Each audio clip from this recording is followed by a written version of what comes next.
আহোঁতে আপোনালোকে 2-3 গৰাকী একেলগে আহিব। যদিহে আপোনালোকক লগ নাপায় তেতিয়াহ'লে ঘৰৰ মানুহক ফোন কৰি জনাব যে মই যাব ওলাইছোঁ। নমস্কাৰ, আজি এই ভিডিঅ'টো মই আমাৰ অসমৰ আই মাতৃসকলৰ কাৰণে প্ৰস্তুত কৰিছোঁ। এইটো এটা সজাগতাৰ কাৰণে ক'ব লৈছোঁ কথা এটা।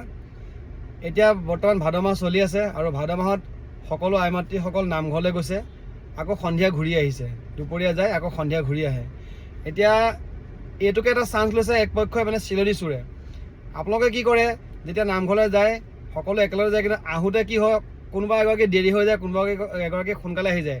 আৰু সৰ্বসাধাৰণতে আমাৰ কিছুমান গাঁৱৰ ৰাস্তাটো অহা যোৱা কৰে, কিছুমানে টাউনৰ গলিটো অহা যোৱা কৰে। গতিকে সেই গলি বা সেই গাঁৱৰ ৰাস্তাবিলাকৰ চুকত মানে কি কৰে, আজিকালি চিলনী চোৰ কেইটামান ৰখি থাকে আৰু অকলশৰীয়া দেখিলে সিহঁতি এটেক কৰে আৰু ডিঙিৰ চেইনডালেই হওক বা বেগটোৱে হওক বা কিবা কিবি এনেকৈ আক্ৰমণ কৰি পেলাই সেই বস্তুটো চুৰ কৰি পেলাই মানে মানুহজনীক বিপদত পেলাই পেলাই ওলাই গুচি যায়।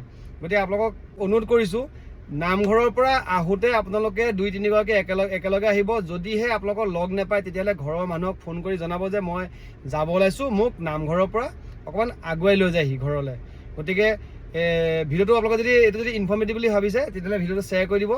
কাৰণ মোৰ ঘৰতো মা আছে, মোৰ ঘৰতো বাই ভনী আছে, জেঠাই পেহী আছে। সকলোৰে ক্ষেত্ৰত মই এই বস্তু দেখি আছোঁ। মানে যাওঁতে লগতে ভাগে যায়, কিন্তু আহোঁতে অকলে আহে। কিন্তু বাটত আহোঁতে সদায় ভয়কৈ আহিবলগীয়া হয়, বাটত কিজানি চিলনী চোৰে আক্ৰমণ কৰিব নেকি।